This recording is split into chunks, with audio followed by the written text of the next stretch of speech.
Hi everyone, and welcome to our fourth class in Nature All Awareness. Today we're going to talk about water. So I like to start each class with the dictionary definition of the element because it allows us to be on the same plane and grounded in terms of what we're talking about, and then we can fly or swim or whatever we want from there. So Wikipedia defines water as an inorganic, transparent, tasteless, odorless, and nearly colorless chemical substance, which is the main constituent of Earth's hydrosphere and the fluid of all known living organisms. It is vital for all forms of life, even though it provides no calories and no organic nutrients. I love the essence of this because it's so wrapped up in the opposites, right? There's nothing healthy about it. There's no organic nutrients, yet it's required for all forms of life. Just amazing. So as you probably know, the Earth is covered, 70% of the Earth's surface is covered by water. But new research indicates that our planet was actually a total ocean 3 to 4 billion years ago.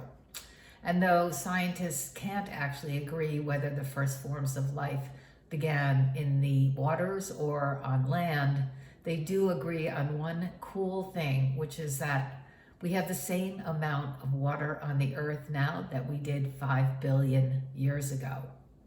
So then it's no wonder that water is intrinsically bound up with almost all major religions, and there's probably nowhere else on earth where the natural and spiritual worlds are more intertwined than India, where in the Hindu religion, fire and air, mountains and rivers are revered as gods. And even though water exists in three forms, liquid, vapor, and ice, in this talk I'm really going to focus on one form, liquid. And for this part of the talk, only one form of liquid, namely a river, and only one river, the Ganges. So rivers have always played an important role in the origin and development of the Indian civilization. For Hindus, each river is a manifestation of a god or goddess. Hence, they are sacred and purifying. Taking a dip in the rivers is not only auspicious, but also washes away sins, misfortune, and it's customary for Hindus to make a pilgrimage to bathe in the sacred rivers many times during their lifetime if they can. And the River Ganga, as it's known, is considered the most sacred of all. It is said to have descended from heaven itself. The Hindu scriptures tell this story of its creation. A goddess, Ganga, originally watered the gardens of heaven, but her purifying powers were needed on earth to cleanse the ashes of the dead. So Ganga agreed to come to the aid of humankind, but the impact of her descent would have destroyed the earth. So Shiva caught the falling river in his hair, cushioning her arrival and channeling the flow into thousands of lesser streams. Symbolically, the river represents divine consciousness and purifies everyone who comes into contact with it. Geographically, the river originates in the Himalayas, which is considered the abode of numerous gods. And it flows 1,500 miles south to the Bay of Bengal, going from the sky to the sea, and supporting 500 million people along the way, where the cycles of birth and death and rebirth are endlessly played out. River water is used in daily sacrifices, bathing rituals, purification ceremonies, and sacrificial offerings of food, flowers, and fire. I'm sure you've all seen images of the ancient custom where devotees cremate their dead in huge pyres on the banks of the river and then scatter their ashes there. In fact, the city of Varanasi is the most sacred place in all of India to die, and millions travel there to be cremated in order to achieve moksha, which stops the cycle of rebirth and it cleanses you from all your sins. That's how important just one river can be to an entire nation. Here in the West, with so many of nature's wonders, we take water for granted. When I moved from New York City, we never thought about water. We ran showers and baths and dishwashers without a care. Then when we moved to LA and we went through that period of drought, I was aware and just gained a new appreciation for this precious resource. And when I would go back to New York, I would be shocked at their flagrant abuse of water. And we only have to see those stories on the news where even today women or children might have to walk miles to get a bucket of water, not simply turn on the tap. We really often forget how lucky we are. But I've always lived near water, first in New York City, which is a small island surrounded on all sides by two great rivers, the Hudson and the East River. And I spent every summer as a child on the eastern tip of Long Island with the bay on one side and the Atlantic Ocean on the other. I was truly a water child. And now here in LA, I live a mile from the ocean and I go bike riding on the bike path by the beach practically every weekend and go swimming as often as I can in the ocean during the summer. So there's no doubt that I need water and it's in my DNA. But I think the most splendid time I've had with water was when I went to Bali 4 years ago and we visited a sacred waterfall. And I stood with my face against the cold, wet rock and allowed the fast flowing streams of icy, clear water to envelop me. And although I'm not Hindu, I certainly felt purified. It's funny, on that trip to Bali, I went in December, which is the rainy month, and it actually rained every day, all day. But I didn't mind because living here, I hadn't seen rain in so long, it was refreshing. Other folks were not quite as pleased. And as we had learned in our class, there is no blue without yellow. When something is taken away from us, we get off the hedonic treadmill and we're thrilled. So I was finally thrilled to be drenched by rain for those 10 days. But there's another way I'm connected to water. I do feel that I have adopted it as a theme for my life. As we discussed, the idea of being flexible, of embracing movement and change is a powerful part of my awareness practice. And in my mind, life is similar to crossing a running stream. I can actually see the stream.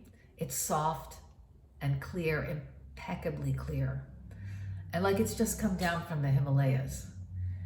And the water is gently running over large, round stones, mostly flat. And I'm trying to get to the other side of the stream. And as I step on each stone, it's slippery. So I wait and make sure I'm stable. And then I eye, which stone should I move to next? And when I feel sure, I take that step. But I never stay too long on one stone because I don't want to get stuck in the middle. So I keep moving slowly, steadily, convincingly towards the other side. And when I know something looks difficult and will take a long time, I always think to myself that it was water that carved the Grand Canyon. Knowing that slow and steady can be a very powerful force if you are aligned with nature. These past few weeks, I've been reading a book by Bruce Lee's daughter, Shannon, called Be Water, My Friend, where she shares her famous father's philosophical beliefs, and I found them to be so applicable to this class. A paragraph that really struck me is this quote: "Empty your mind, be formless, shapeless like water. Had not this water just now illustrated to me the principle of Kung Fu? I struck it, but it did not suffer hurt. Again, I struck it with all my might, yet it was not wounded. I then tried to grasp a handful of it, but this proved impossible. This water, the softest substance in the world, which could be contained in the smallest jar, only seemed weak. In reality, it could penetrate the hardest substances in the world. Water may flow swiftly or it may flow slowly, but its purpose is inexorable, its destiny sure.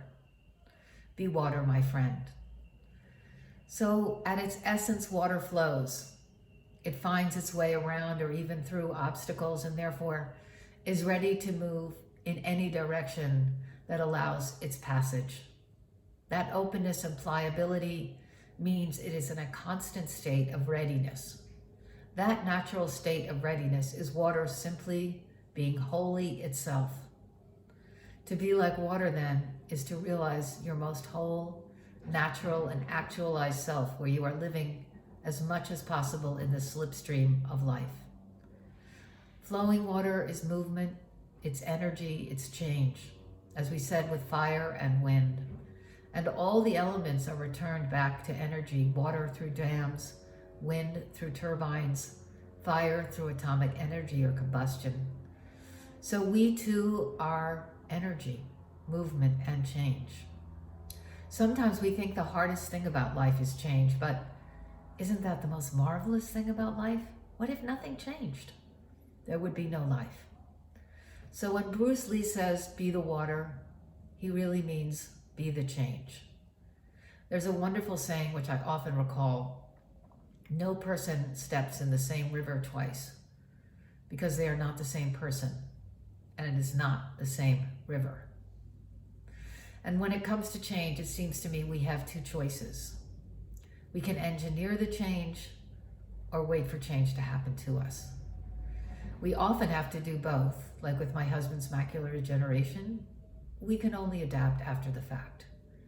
But with other situations, say our career, our friendship, our pursuits, we make choices. And it is critical that we lead the change. So we need to be very connected to our own truths to make the right choices. And then we can float or swim or sail with the flow. The most important part of life is to understand change. Prepare for it. Be flexible, not rigid. Rigid things are dead. Flexible things are alive and thrive. So as Bruce Lee would say, be relaxed, be ready, be water.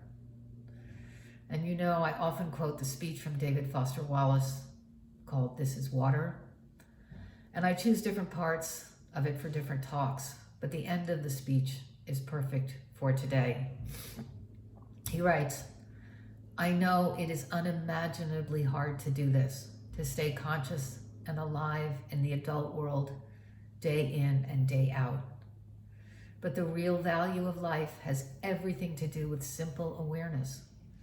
Awareness of what is so real and essential, so hidden in plain sight all around us all the time, that we have to keep reminding ourselves over and over, this is water. This is water. So thank you very much. And now we'll meditate to a beautiful river coming down from the mountains. Thank you all so much.